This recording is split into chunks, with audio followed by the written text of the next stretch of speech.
I'm a male teen, a glass child. My sister, 1 year younger, was born with chronic health problems and a physical disability. Her life hasn't been easy, and she's often in pain and limited in what she can and can't do.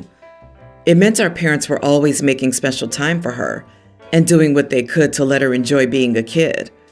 It also meant my parents weren't really my parents. They would take her places and leave me behind at home or with someone else in the family. I never got that same time with them. They even missed 2 of my birthdays entirely because they had focused so much on bringing my sister to concerts she wanted to go to that they forgot my birthday and didn't even get me something small like a $5 gift card, which they did a few times when their money was more focused on my sister. I spent most of my time with my paternal grandparents when I was younger, but Grandma died 3 years ago, and Grandpa lives in a nursing home in another city, so I don't have them anymore, and that made it more difficult. The global issue was also difficult because I felt lonely and like my parents and sister were a family, and I was the intruding roommate. My sister actually had a temper tantrum and broke some of my gaming stuff, and not only was it never acknowledged at all, but it wasn't replaced either. They only focused on the fact that my sister was so upset that she did it. A few months ago, I decided I needed to talk to my parents to see if it could get better. They decided we needed therapy together. In therapy, it was recommended that we spend more time together, as they do with my sister, so we did that once a week. They still spent the rest of the week focused on my sister. It only started when my sister got so jealous and had a meltdown over them focusing on me, and she accused our parents of preferring me to her. My parents asked me then if I could be understanding and give more time before we focus on us, because my sister really needed them and couldn't deal with sharing them at this point. I was so mad and hurt, but I also felt so done. So I told my parents not to bother, because their only child clearly needs them, and I'll be out of their hair as soon as possible. They went back to my sister, being their only focus, and I stopped caring.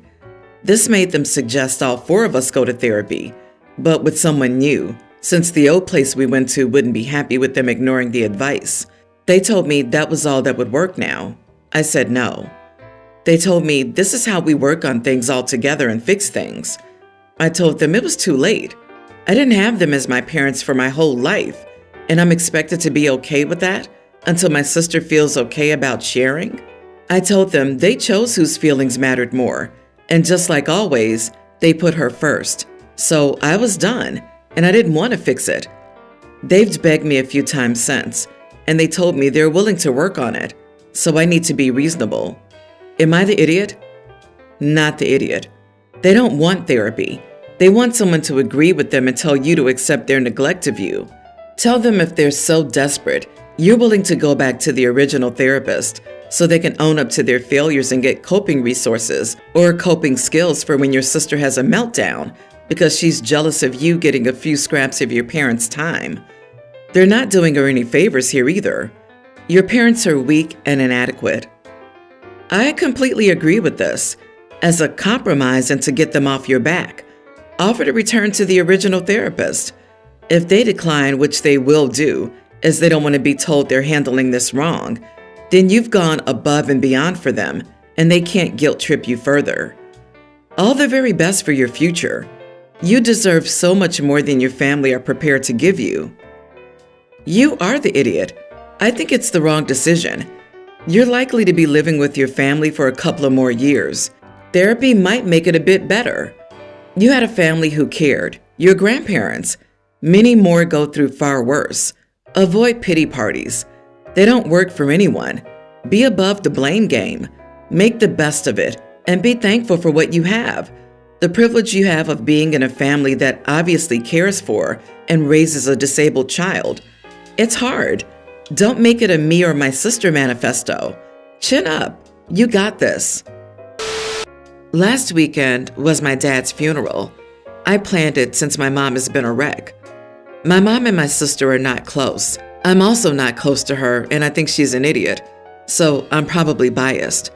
My sister, 26, dresses in the emo style, so skulls, collars, lots of blacks and reds, heavy makeup, etc. I don't care most of the time. She can wear what she wants. This is an issue at important events. She did this at my wedding even after agreeing to tone it down. She's always going full out with her outfits. I don't understand why she won't ever tone it down. For the funeral, she wore a short skirt, band t-shirt, heavy makeup, fishnets and jewelry, collar and skulls. I was very upset that she couldn't dress appropriately for a funeral, and I told her to leave.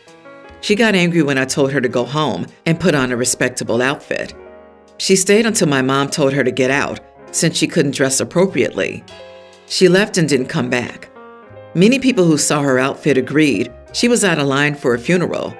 My sister has called me a jerk, and some say I went too far. Edit. I know for a fact my dad didn't ask her to dress emo for his funeral. She hasn't talked to him in forever and didn't even say goodbye to him on his deathbed. Not the idiot. Wait, she's 26? Holy crap, I was expecting 14. 26 years is enough time to learn what's appropriate, where and when. A miniskirt and fishnets are not even in the realm of suitable for a funeral. It would have been much different if she'd worn a black dress with some jewelry in her style. But at 26, she should know that this was tone deaf at best and attention-seeking at worst. The added context that she didn't even bother to come see your father on his deathbed is what pushed this into you not being the idiot for me. Yes, everyone grieves differently, but you weren't dictating her grief process the way a lot of these comments seem to believe.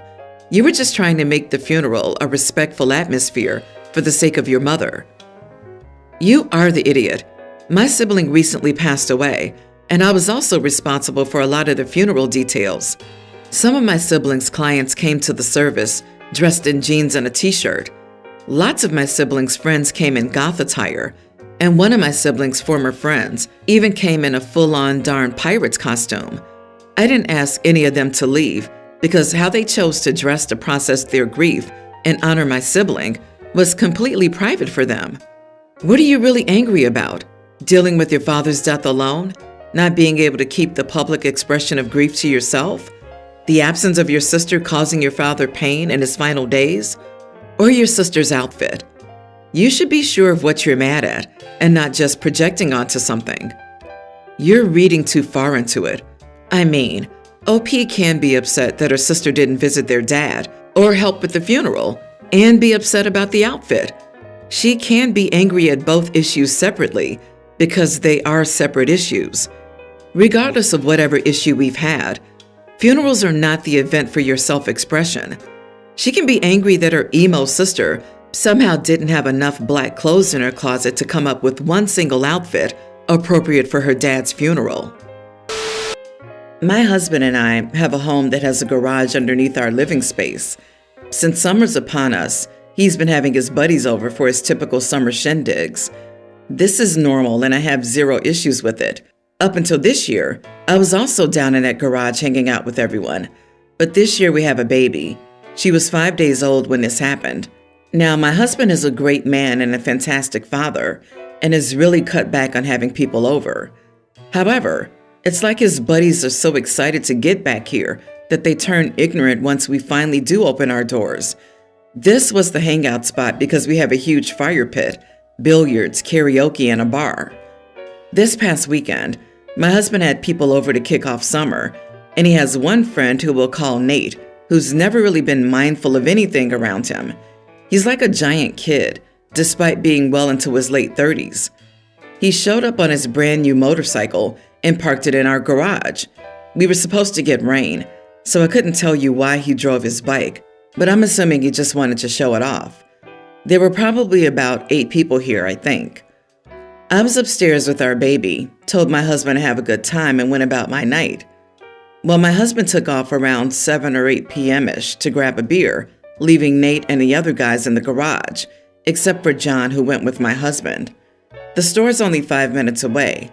I had just gotten the baby down to sleep when all of a sudden, my home was literally shaking, vibrating with the sound of a consistent, extremely loud, continuous revving of the motorcycle right inside my garage and underneath our living area. I could not hear a darn thing over that motorcycle.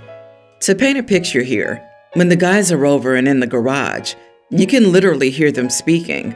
So the revving of this motorcycle completely overtook our home. My baby started screaming bloody murder.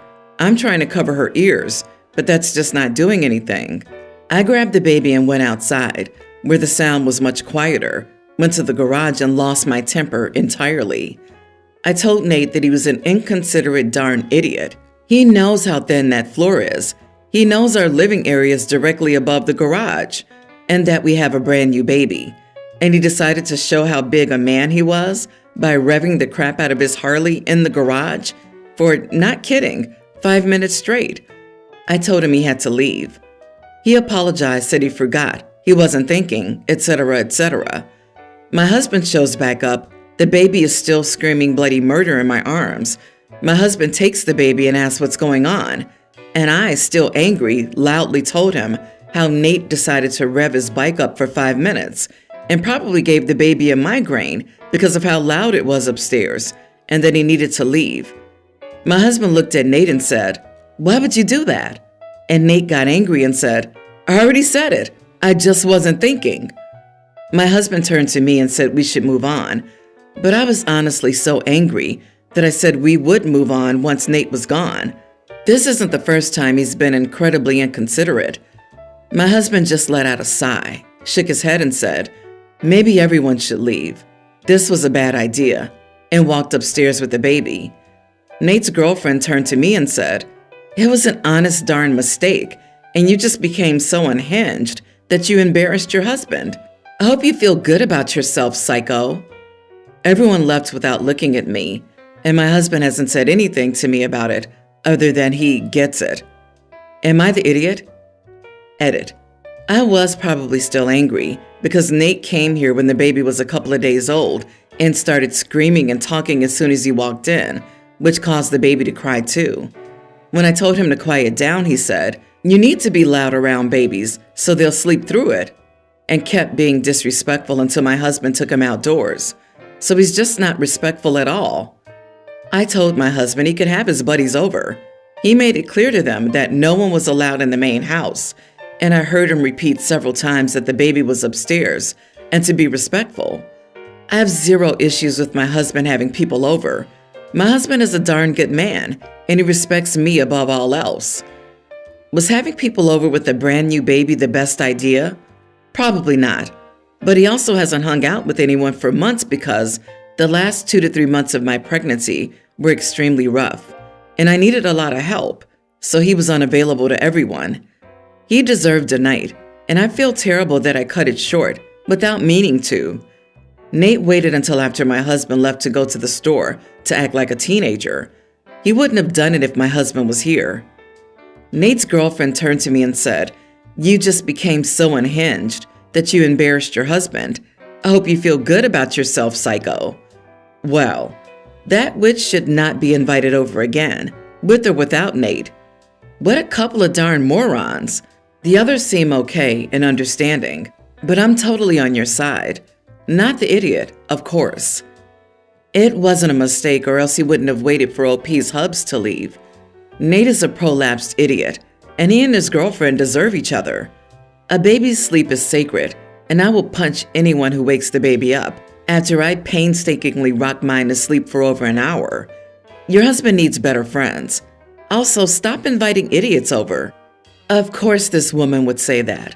She's stupid enough to date this careless clod, so of course she takes his same, "my actions can affect others? That's impossible. I'm never responsible for what I do" attitude. She's nothing. What she says doesn't matter at all. The fact that you had a baby 5 days ago and you have multiple people acting like you're unreasonable instead of, oh, I don't know, making you dinner and asking if they can help. It's time to look at the people you and your husband choose to surround yourself with. My 24 female friend, Adam, 24 male, has recently started dating Cynthia, 23 female. The three of us went to the same school, but we weren't friends with Cynthia back then. At school, she was a bit weird, but people mostly left her alone because of Adam. He only made sure she was left alone initially because their parents were friends, and his parents told him to look out for her. In our final 2 years, their parents had a big falling out, and Adam completely turned against her. I don't know if he did it intentionally, because it all started when someone made a comment about her to him in a group setting, and Adam said something along the lines of, "Who gives a darn about her?" which a lot of the year took to be a green light to finally be able to openly ostracize and bully her. Adam did encourage it at times by ignoring her in front of people when she tried speaking to him. Still, he mostly just let people bully her without acknowledging it. He was the popular guy in school, so one word from him and it would have all stopped. He intentionally let her continue to be bullied, even when things got really bad. When he introduced her to us as his girlfriend, I just felt so bad for her. So when I got the chance to speak to her privately, I told her everything I wrote above, since I was sure he hadn't told her. All she said to me was, "Oh," and then she continued to act like everything was fine. But I know she's since confronted him because he's blown up at me. He said I shouldn't have gotten involved and that he never bullied her or told anyone else to.